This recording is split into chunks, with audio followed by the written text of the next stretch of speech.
Hola, muy buenos días, muy buenas tardes, dependiendo de dónde nos estéis viendo. Es un placer saludaros y esperamos que os encontréis muy bien a pesar de las circunstancias actuales.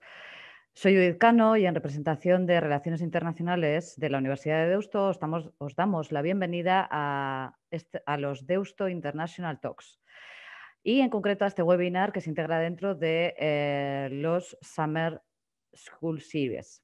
Antes de comenzar, me gustaría informaros que la sesión está siendo grabada y que se pondrá a disposición de las personas inscritas próximamente. Por otro lado, en relación al desarrollo de la misma, os informamos que disponéis del chat para formular cualquier pregunta que pueda surgir a lo largo de la sesión y que cualquier consulta se resolverá al final del webinar.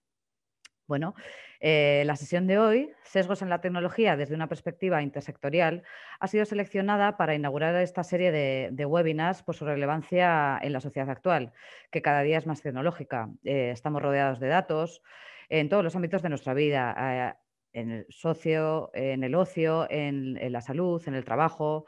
Entonces, vemos que la información que tenemos de estos datos no siempre es fiable. La inteligencia artificial falla y la tecnología no siempre evita que la información sea sesgada.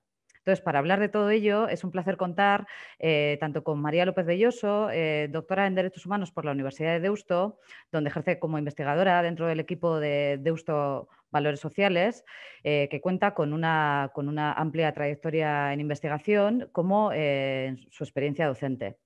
Junto con ella participa también en este webinar Borja Sanzurquijo, doctor en Sistemas de la Información por la Universidad de Deusto, que ha desarrollado su carrera investigadora en el ámbito de la inteligencia artificial. Docente e investigador en la Universidad de Deusto también y ha sido responsable de la unidad de investigación Deustotech Computing. Bueno, y sin más dilación, doy paso a María López Belloso para que inicie este webinar. Gracias, María. Buenas tardes, gracias Judith. Voy a compartiros mi pantalla porque voy a empezar presentando yo. En primer lugar, queríamos dar las gracias a la Oficina de Relaciones Internacionales por invitarnos a hacer esta presentación y por darnos la oportunidad de presentar este tema en el que tanto Borja como yo llevamos trabajando ya algún tiempo. Y queremos presentaros una reflexión sobre los sesgos que se presentan en la tecnología desde una perspectiva interseccional. Entonces, para eso queremos... a ver, espera, que vaya bien la sesión. Queremos empezar analizando qué son los sesgos, qué es la interseccionalidad en segundo lugar y en tercer lugar, por qué creemos o por qué pensamos que estos sesgos afectan a la tecnología y qué implicaciones puede tener para nosotros en nuestro día a día. Entonces, lo primero que queremos hacer es reflexionar sobre el concepto de los sesgos, pero antes de empezar a reflexionar sobre el concepto de los sesgos, queríamos preguntaros a vosotros y vosotras que nos estáis escuchando desde distintas partes del mundo si creéis que tenéis sesgos.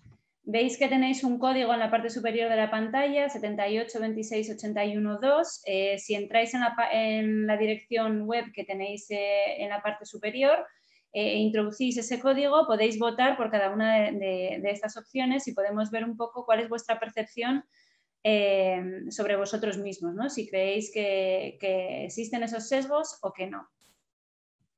Vamos a utilizar esta herramienta de Mentimeter a lo largo de la presentación, por lo tanto no la cerréis cuando acabemos de hacer esta votación porque veremos bueno, pues que la vamos a utilizar más adelante también.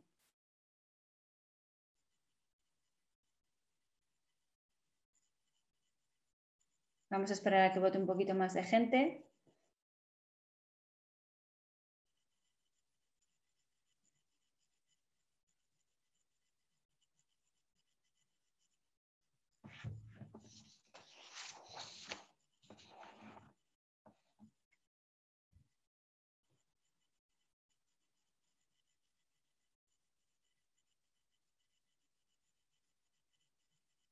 Bueno, parece que va llegando poco a poco la participación. De momento tenemos 2 votaciones. Las 2 personas que han votado creen que sí tienen sesgos.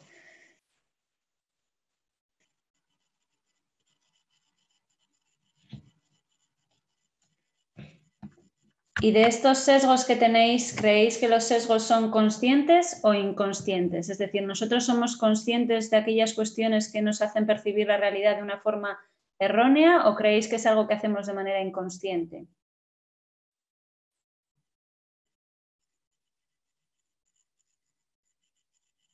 Inconscientes, mayoría inconscientes.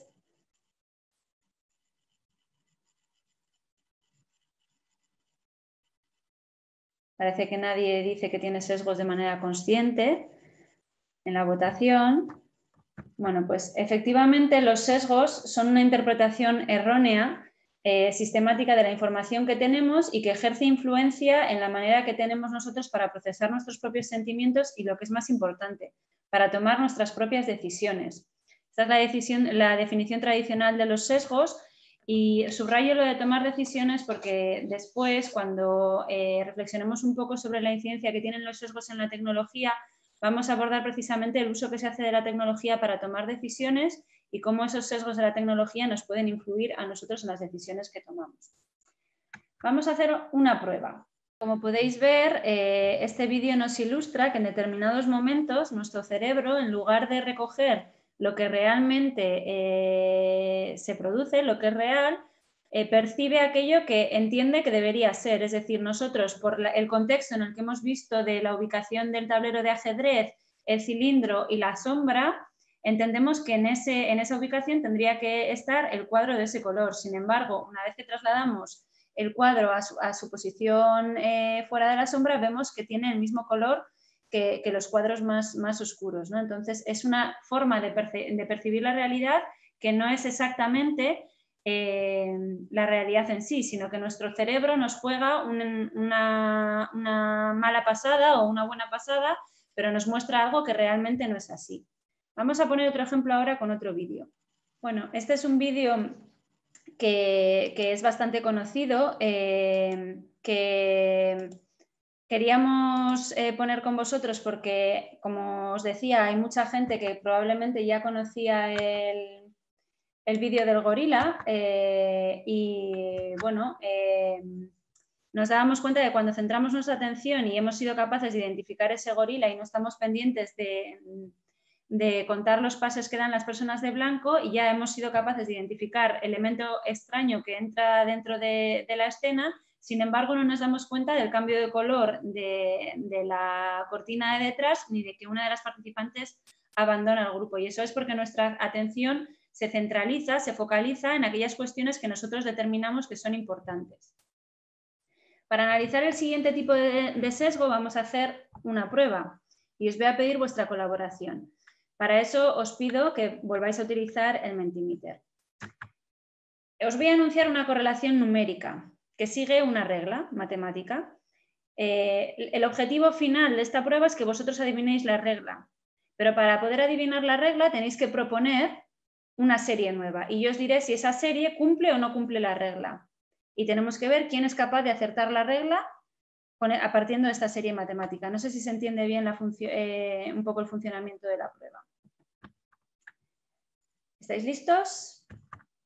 La regla numérica es 2, 4, 6. ¿Qué series propondríais para poder intentar averiguar la regla?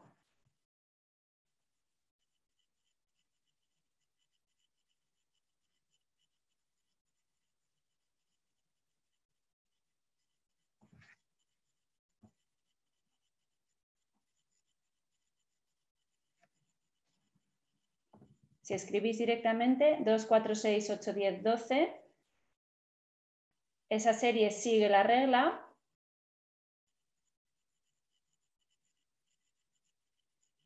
Entonces, si esa serie sigue la regla, ¿cuál creéis que es la regla? Podéis escribir directamente. Todos estáis pensando en la misma serie. ¿Cuál creéis entonces que es la regla? Números ordinarios. Esa no es la regla.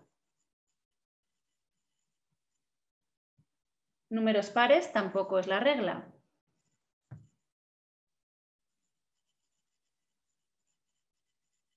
¿Más opciones? Cuando vosotros estáis tratando de determinar qué serie podéis proponer para identificar la regla que tenéis que adivinar, estáis siguiendo patrones de series que responden a la regla que vosotros asumís que es la que es correcta. Pero si os digo que penséis a la inversa, es decir, proponer una serie que creéis que no va a cumplir esa regla. Esa serie nos ayudaría a identificar cuál es la regla, que para no alargarnos más y porque tenemos el tiempo justo, os voy adelantando que son números ascendentes. Pero generalmente todos tendemos a pensar que es aquella serie de cuestiones que nosotros conocemos, o bien que son números que van de 2 más 2, números que van en orden números pares, números propios, pero no intentamos pensar a la inversa. Con todo esto queríamos llegar un poco a los tipos de sesgos que tenemos. Existen sesgos de confirmación, como este que acabamos de ver, en el que tendemos a dar mayor importancia a la información que confirma nuestras propias creencias.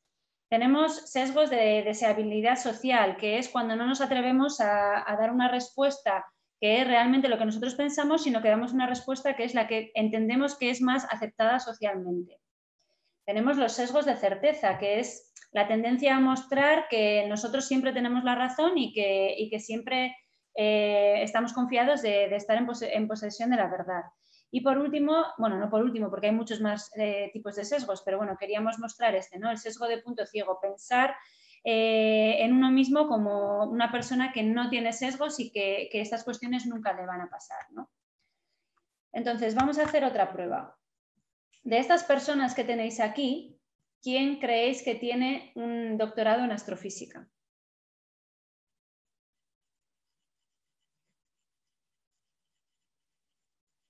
Podéis votar igualmente con el Mentimeter.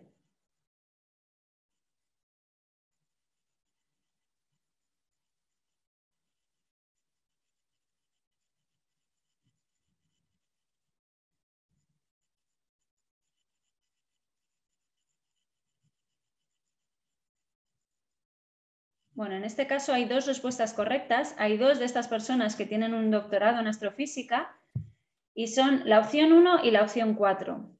Generalmente cuando hacemos esta prueba son las dos personas que jamás reciben votos de la audiencia. Es decir, normalmente la audiencia decide entre el candidato número 2 o el candidato número 1.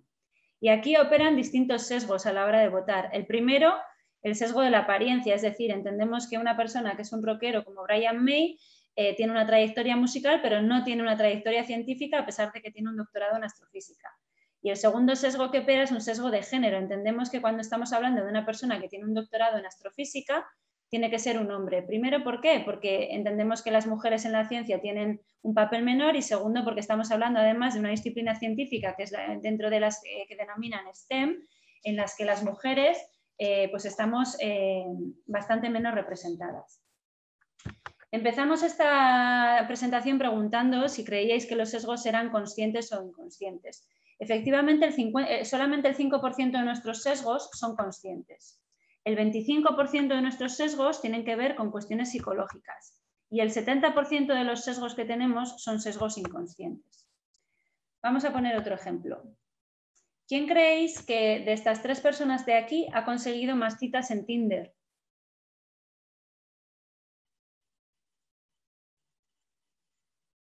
Podéis utilizar Mentimeter nuevamente.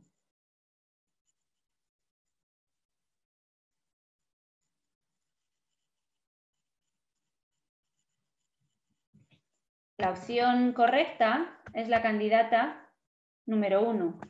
Es una abuela que tiene 84 años, que es muy activa en redes sociales y que consiguió un récord con más de 50 citas, no sé en qué periodo de tiempo, pero en un periodo de tiempo muy corto, ¿no? En este caso tendemos a pensar que solamente las personas jóvenes hacen uso de este tipo de tecnologías y no nos entra o no solemos entender que las personas de mayor edad pueden tener también acceso a estas tecnologías y además pueden usarlas y les pueden hacer un uso exactamente igual que el que hacemos el resto de las personas, ¿no? Vamos a pasar ahora a otro ejemplo, ahora Borja va a volver a compartir, es una escena de la serie The Good Wife, donde a uno de los abogados le están mostrando el vídeo de uno de los sospechosos. Este vídeo lo que presenta es el que se denomina Same Race Effect, que lo que afirma es que las personas de una misma raza tenemos serias dificultades para reconocer a personas de una raza diferente a la nuestra.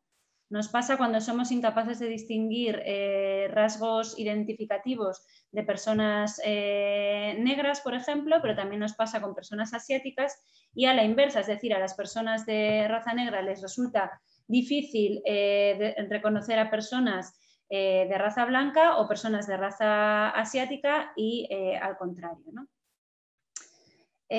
Vuelvo a compartir yo la pantalla y voy a presentaros un acertijo. En este caso es un padre y un hijo que viajan en un coche y tienen un accidente grave. El padre muere y al hijo se lo llevan al hospital porque necesita una compleja operación de emergencia, para la que llaman a una eminencia médica.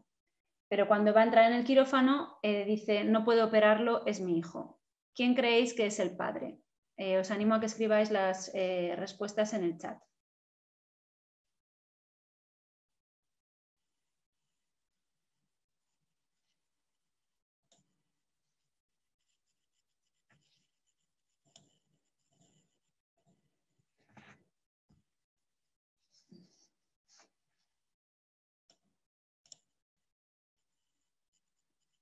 Borja, si tú puedes ver las respuestas en el chat, puedes ir leyéndolas, porfa.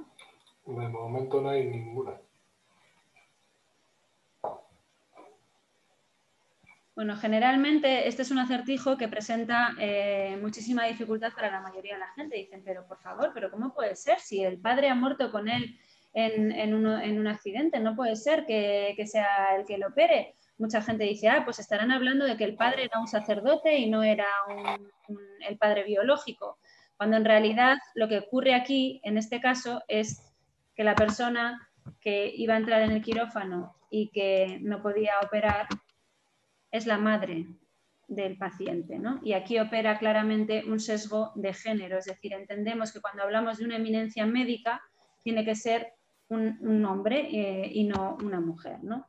Entonces, todos estos sesgos que os hemos presentado nos llevan ahora a hablar de la interseccionalidad. Hemos hablado que a veces las decisiones que tomamos o las elecciones que hacemos afectan de manera diferente a las mujeres, a las personas de mayor edad, a las personas con discapacidad, y esa es precisamente la aproximación que hace la interseccionalidad, que es el fenómeno por el cual cada persona sufre opresión o ostenta un privilegio en base a su pertenencia a múltiples categorías sociales. Es un concepto que desarrolló Kimberly Crenshaw, es una profesora estadounidense a finales de la década de los 80, y que, bueno, ella venía de la teoría de la crítica racial, y afirma que no es lo mismo la situación que una mujer, la situación que tenga una mujer blanca con la situación que tiene una mujer negra, la situación que tiene una mujer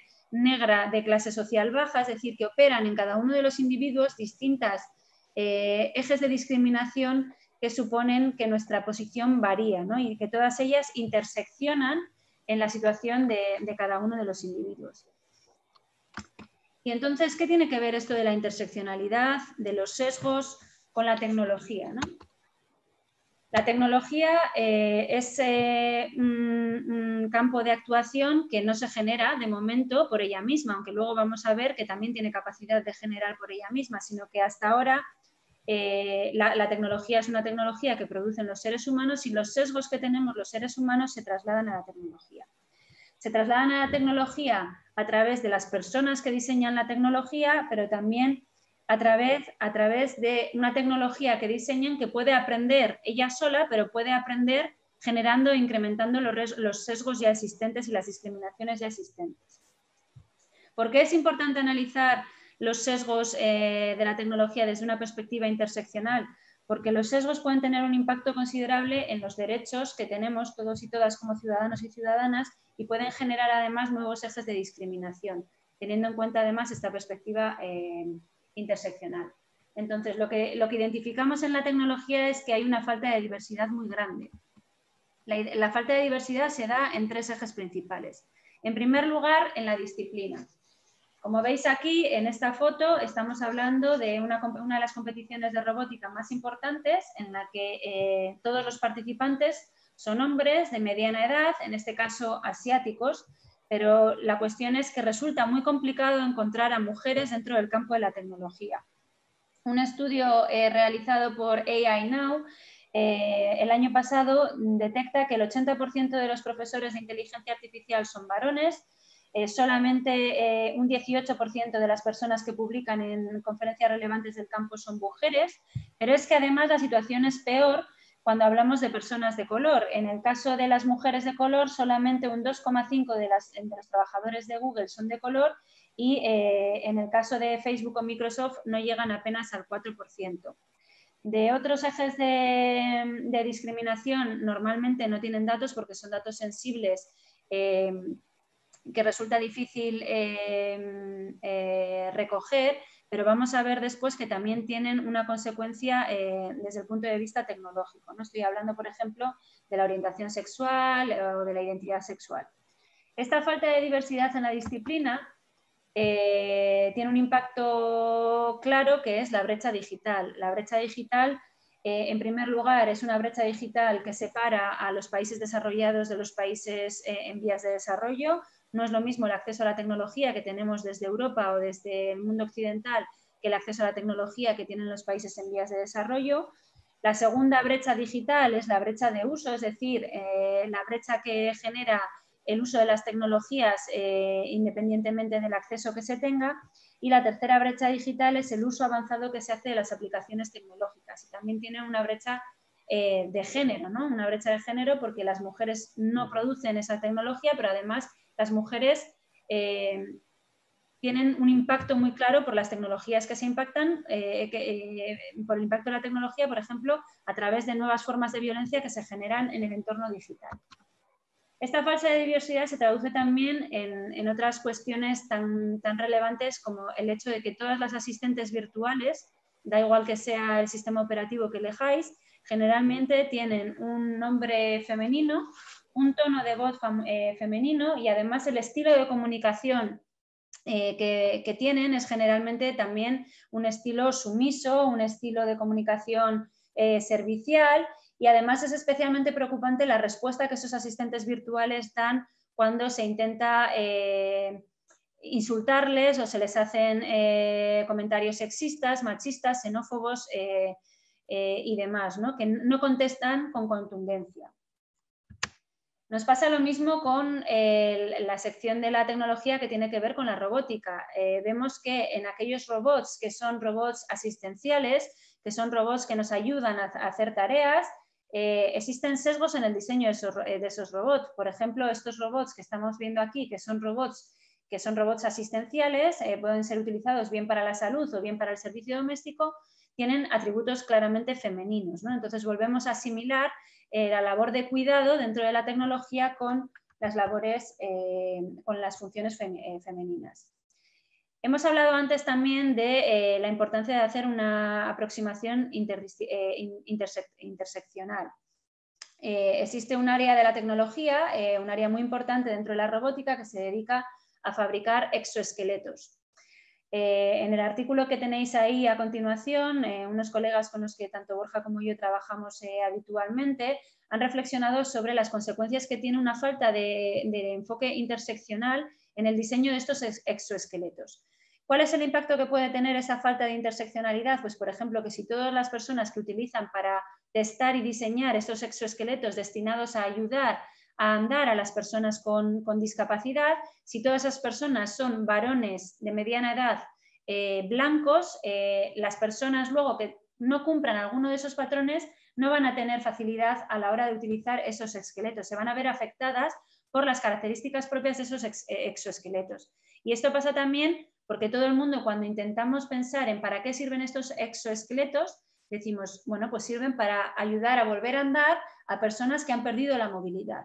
Pero estos exoesqueletos se utilizan también, por ejemplo, mucho con los niños y con las niñas. Y en este caso la función puede que sea no ayudarles a volver a andar, sino pueden que tengan que aprender a andar, con lo cual la funcionalidad con la que se diseñan estos exoesqueletos, si no se tiene en cuenta una aproximación interseccional donde los sujetos que intervienen en el diseño y en el testeo, en la puesta en marcha de los diseños son variados y responden a distintas realidades, pues el resultado del material que vamos a proponer no va a ser adecuado.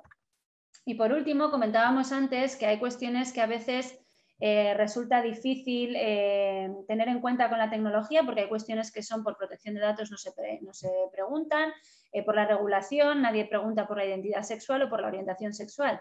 Sin embargo, utilizando técnicas de procesado de lenguaje natural, Twitter infiere vuestro género. Es decir, si vosotros vais a vuestra cuenta de Twitter y buscáis cuál es el perfil, cuál es el género que Twitter os ha asignado, pues podréis ver que igual acertado o igual no, porque la técnica que utiliza para analizar cuál es el género es el análisis de vuestro lenguaje, con lo cual está asumiendo que existen patrones de lenguaje que son más propios del sexo femenino que del sexo masculino.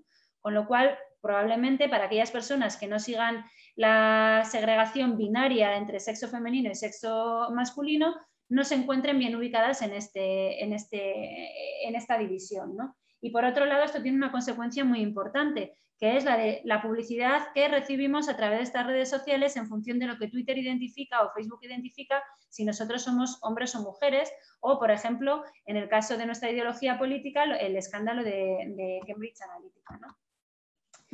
El segundo eje donde se producen los sesgos de la tecnología es en los algoritmos. Empezamos a creer que los datos son objetivos, pero ¿realmente los datos son objetivos? Los datos nos pueden ayudar a tomar decisiones proporcionándonos información adicional, pero la toma de decisiones siempre va a depender de las decisiones que queramos tomar nosotros. Pero además los datos, cuando se recopilan, lo recopilan personas que no son inmunes y que no son objetivas, no son inmunes a los sesgos y no son objetivas, con lo que pueden reflejar solamente la realidad que estas personas quieren mostrar. Y por otro lado, pueden que no sean datos representativos, con lo cual otra vez nos encontramos con que los datos puede que no sean objetivos. Esto da lugar a un fenómeno que se llama la trampa de la portabilidad, que es cuando consideramos que hay un conjunto de datos que nos sirve para tomar una serie de decisiones en función de una tarea y que podemos trasladar ese entrenamiento del conjunto de datos independientemente de la tarea que sea, pensando que como les hemos entrenado ya con ese conjunto de datos van a poder tomar las decisiones de manera correcta, pero no todos los datos sirven para entrenar en función de la decisión que queramos tomar, ¿no? Y por otro lado, existen distintas definiciones de equidad, no solo en el ámbito de las matemáticas, sino que también en el ámbito del derecho, de la ética, de la justicia social. Sin embargo, desde una aproximación puramente numérica, podría ser que la equidad significara, por ejemplo, la misma proporción de individuos blancos o negros, o que una misma persona tenga que tener 50 puntos por una cosa o 50 puntos por otra sin tener en cuenta las circunstancias que rodean a esa persona o las circunstancias o los ejes que tenemos que tener en cuenta para tomar esa decisión. Esto nos hace llevar a la afirmación que tenemos aquí, que la realizó Patriusa Cagliuri de Stanford y que nos plantea una opción que es que dejemos de hablar de hacer una tecnología más justa o más ética y que lo que tenemos que plantear realmente es un cambio de poder, es decir, que aquellas personas que realmente tienen más probabilidades de ser perjudicadas por las tecnologías, bien sea la inteligencia artificial, el procesado de lenguaje natural, la robótica o lo que sea, que tienen que participar del diseño de la tecnología porque si no es imposible revertir el efecto que estas tecnologías están teniendo en estas personas, ¿no? Esto supone que la tecnología es un eco de las personas que la diseñan, no es más objetiva que nosotros mismos. Y de ahí llegamos a la definición del sesgo algorítmico, que se refiere a las situaciones en las que un sistema informático refleja los valores implícitos de los seres humanos que lo han creado, ¿no?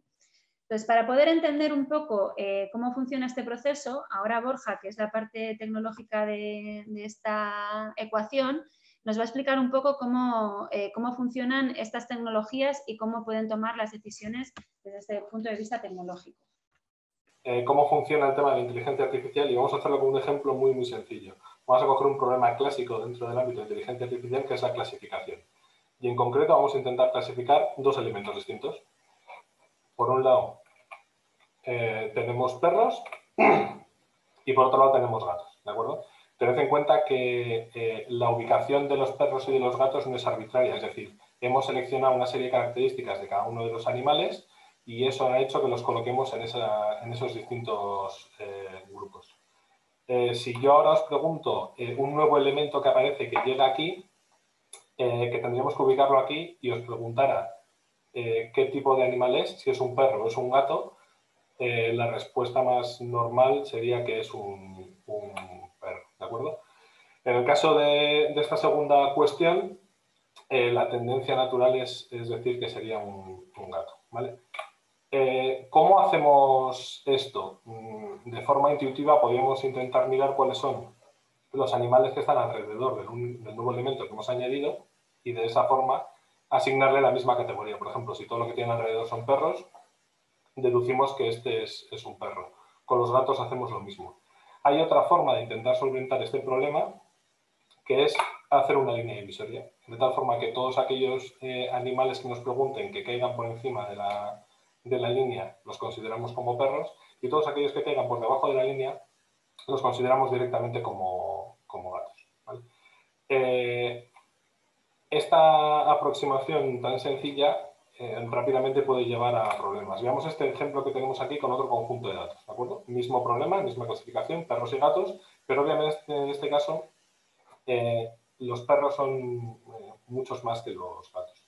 Si utilizamos la misma técnica que antes y separamos, lo que estamos haciendo es que cada vez que llegue, por ejemplo, un nuevo elemento, que es el gato que teníamos antes, en realidad va a ser clasificado como perro. Pero incluso si aparece un nuevo elemento un poco extraño, como puede ser un pájaro, lo va a clasificar como perro. Es decir, dada la abrumadora mayoría de elementos que hay de perros en esta clasificación, los algoritmos van a tender a clasificar la mayoría como perros. Ahí tenemos un montón de técnicas y elementos para intentar mitigar este tipo de problemas. Pero volviendo un poco al tema de los sesgos, este podríamos decir que es un poco el pipeline, el flujo que se suele utilizar en los proyectos de inteligencia artificial y vemos que hay muchos puntos en los que los sesgos humanos pueden introducir estos propios sesgos en la tecnología. En un primer momento, a la hora de recolectar los datos, como acabamos de ver, si el conjunto de datos que estamos utilizando está desbalanceado, lo que vamos a conseguir es que ese grupo mayoritario sea predominante a la hora de obtener un resultado. Muchos de estos datos tienen que ser etiquetados y muchas veces hay gente que tiene que proveer esa etiqueta. Por ejemplo, en el caso de otorgar créditos financieros, alguien tiene que decidir si ese crédito se otorga o no se otorga. En función del sesgo que tenga esa persona a la hora de otorgar los créditos, estos sistemas de inteligencia artificial van a recoger todos esos sesgos y van a seguir desarrollándolos. Pasa igual a la hora de elegir las métricas o los objetivos de estos sistemas de inteligencia artificial a la hora de instalar estos sesgos. Y muchos de estos sistemas se retroalimentan de los propios usuarios, con lo cual todos los sesgos que tengan los usuarios van también dentro del propio sistema. ¿Vale? Y luego hay otro punto también importante dentro del ámbito de la inteligencia artificial, que es sobre las propias organizaciones. Esto que tenéis aquí a la izquierda podría ser como el Dream Team de las empresas que están trabajando en el ámbito de inteligencia artificial. Y no solo son las empresas que están desarrollando productos en el ámbito de inteligencia artificial, también están copando todas las conferencias científicas de más alto nivel y las revistas de más alto impacto a la hora de publicar investigaciones. Están invirtiendo mucho dinero en el desarrollo de todas estas tecnologías, pero adolece también de todos los problemas que ha comentado anteriormente María en el punto 1, que fundamentalmente están desarrolladas por hombres de mediana edad con estudios superiores, normalmente de raza blanca, y digamos que tienen esa visión del mundo. Hay ejemplos muy, muy sencillos y muy estúpidos. Por ejemplo, los pulsómetros que se están utilizando últimamente, a la gente que tiene, a las personas que son más morenas de piel, funcionan peor porque las pruebas no se han realizado con ese tipo de personas y funcionan peor, tienen peor rendimiento ese tipo de dispositivos.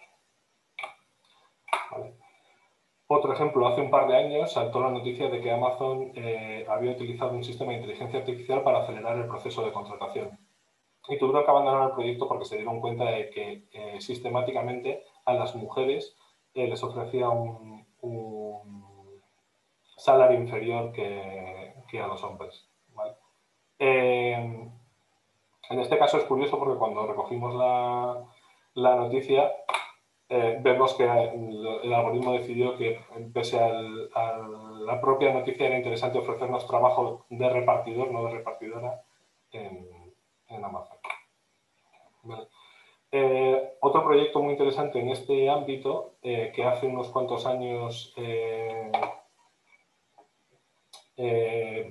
inició el debate sobre el tema de reconocimiento facial, es este que tenemos aquí en la presentación de GenderSafe.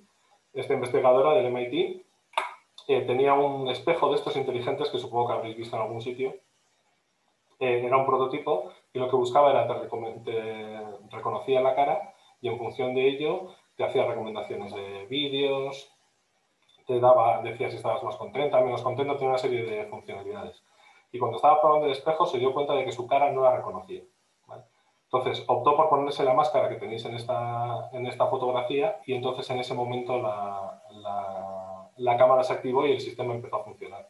Ahí se dio cuenta de que es posible que estos algoritmos de inteligencia artificial no estuvieran lo suficientemente bien entrenados para gente, por ejemplo, en este caso de color. Y realizó un pequeño experimento en el que utilizó productos comerciales que hacían reconocimiento facial y vio a ver cuál era la clasificación que hacía en cuanto a género y en cuanto a color de piel. ¿Vale? Como podéis ver aquí, en el caso de las mujeres de color, los ratios de detección bajan muchísimo. Y esto fundamentalmente porque a la hora de desarrollar este tipo de sistemas, este tipo de ejemplos no han sido tenidos en cuenta, ¿vale? A raíz de este proyecto sí que es cierto que varias de estas compañías mejoraron los algoritmos y a día de hoy los porcentajes no son tan grandes como los que tenéis ahora en pantalla, pero sí que es cierto que es un ejemplo claro de cómo la tecnología, el desarrollo de este tipo de sistemas, si no se tienen en cuenta todas las distintas posibilidades, pueden producir desigualdades, ¿vale? Tenemos aquí otro ejemplo rápido de la película Minority Report, que no sé si habéis visto, pero en esta escena existe una nueva organización que se encarga, denominada Precog, que lo que hace es adivinar el futuro y ver cuándo se va a producir un crimen. En base a las pruebas que van recopilando, preparan un caso y automáticamente detienen a la persona justo antes de que cometa el crimen. Esto, que parece ciencia ficción y que está muy bien relatado en esta película, cada vez es más cercano en la vida real. Aquí tenéis otro vídeo sobre un sistema que se llama PredPol, que busca precisamente lo mismo, que es detectar en qué sitios se van a producir los crímenes, en este caso con muy pocas variables, ¿de acuerdo? Este sistema tuvo bastante repercusión y también bastantes críticas, porque lo que hacía era que en aquellas zonas, no decía la casa exacta en la que se iba a producir el crimen, pero sí que es cierto que determinaba en qué zonas era más probable que pudiera existir el crimen. Lo que hacía que las patrullas fueran en esas zonas, lo que también hacía que algunos delitos se desplazaran de sitio. ¿De acuerdo? Vamos un poco justos en tiempo, con lo cual voy a ir adelantando. Tenemos algún ejemplo más. Esta es una investigación realizada por la consultora Bilco, que lo que hizo fue coger fotos en cualquier caso, en este caso, en algunos casos de hombres y de mujeres, y utilizando la aplicación FaceApp, le cambiaron la cara y analizaron qué respuesta daban este tipo de sistemas al presentarle las distintas fotografías. Ocurrían cosas tan curiosas como que, por ejemplo, esta misma foto, en la que únicamente se elimina el palo, pasamos de ser un vestido de mujer azul y negro, en el caso de que tuviera un palo y una postura que podía ser la de barriendo, a, si eliminamos el palo, polo de hombres con rayas azules y negras. Entonces, ante todos estos ejemplos en los que podemos ver claramente que estos sistemas de inteligencia artificial todavía a día de hoy tienen bastantes carencias en este tipo de situaciones, cabe preguntarnos qué es lo que podemos hacer. Desde el punto de vista de investigación, desde hace unos cuantos años es un elemento de investigación al que se está dedicando cada vez más esfuerzos y se están proponiendo distintos sistemas para intentar mitigar este problema. Por ejemplo, hay una serie de técnicas que se denominan de anticlasificación, que lo que hacen es todos estos atributos protegidos, que es como se denominan, el sexo, la raza, etc., no se consideran a la hora de realizar estos sistemas de inteligencia artificial. Otra vía de solución es lo que se llama paridad de clasificación, que es utilizar alguna medida de error para evaluar distintos grupos. Separamos los distintos grupos, por ejemplo, hombres y mujeres, y utilizamos alguna medida de error para ver si se comportan de forma similar, ¿vale?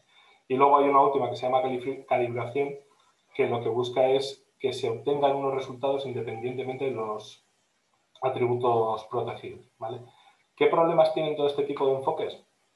Primero, desde el punto de vista de inteligencia artificial, nosotros necesitamos definir matemáticamente lo que es justicia y lo que es justo. Y eso es un problema muy, muy, muy complejo. Por otro lado, este tipo de elementos ayuda a mitigar estas situaciones, pero también provoca situaciones injustas. Por ejemplo, en el caso de la reincidencia a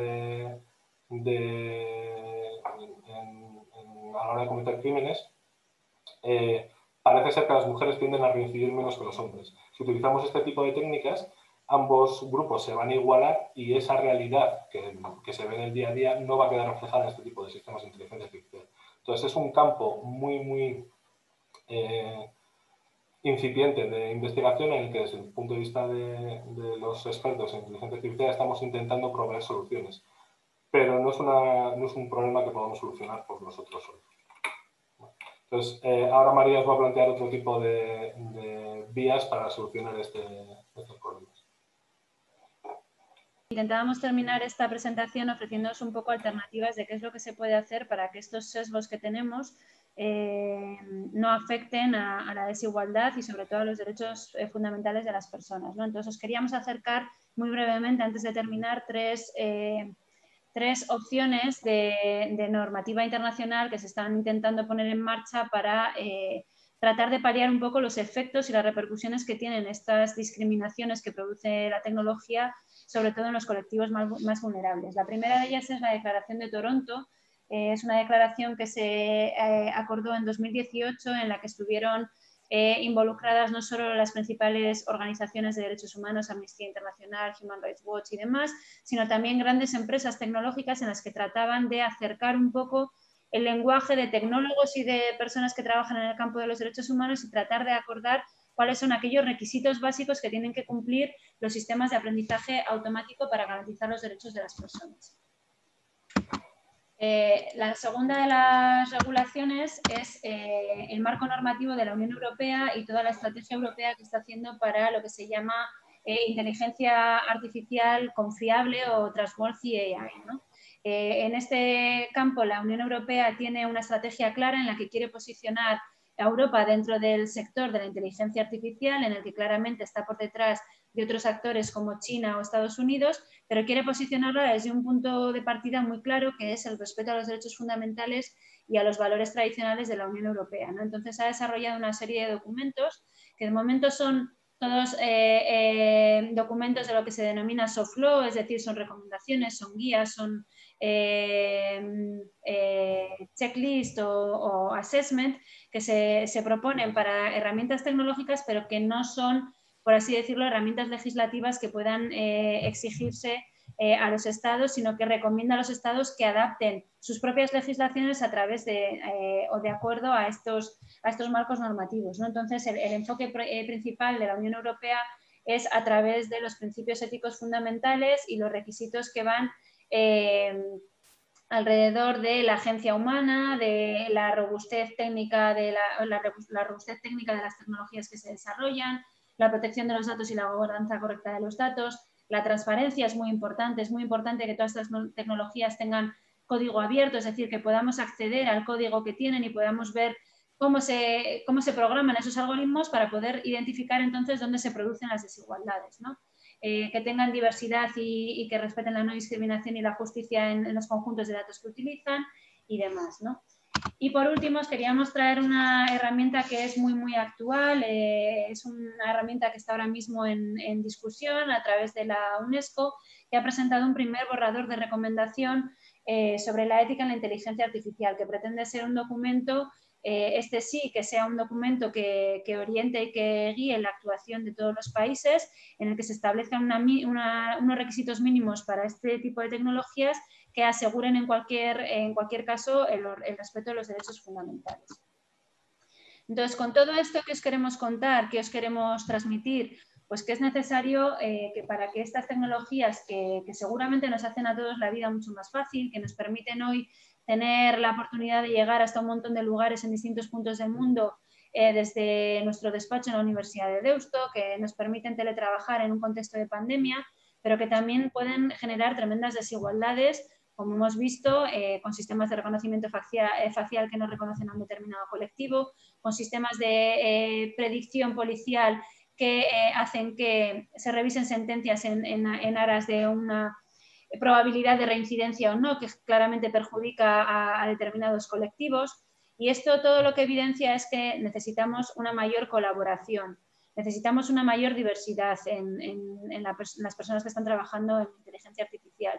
Necesitamos que haya colaboración entre personas que trabajan en tecnología, ingenieros e ingenieras, y personas que trabajan en otros campos de las ciencias sociales, del derecho, de la ética, para que entre todos consigamos hablar un lenguaje común que permita que la tecnología que estamos desarrollando sea una tecnología justa. Y como decía Timmy Gebru, la raíz de todos estos problemas no es tecnológica, es social, es precisamente esos ejes de discriminación intersectorial de los que hablábamos al principio, la discriminación por razón de sexo, de género, de edad, de color de piel, de clase social, los que repercuten en las discriminaciones que están generando las tecnologías.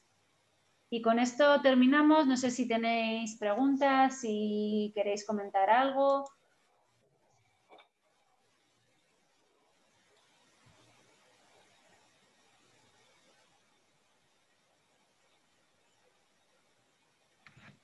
No sé, Judith, si nos vas a pasar tú las preguntas o vamos a dejar el chat como espacio de preguntas.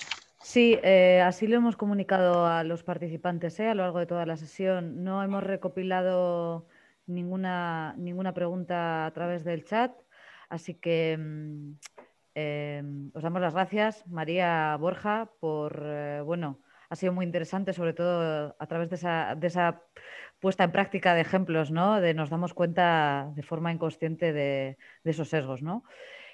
Podríamos estar hablando toda la tarde, pero nos estamos quedando sin tiempo, así que muchísimas gracias a todos y a todas por participar, por interesaros, por acercaros a este Deusto International Talks. Como hemos dicho al inicio, os haremos llegar el vídeo de la sesión y también os informaremos de los próximos webinars dentro de los Deusto International Talks y a vuestra disposición en udeglobal@deusto.es. Muchísimas gracias a todos y a todas. Muy buena tarde y cuidaros mucho.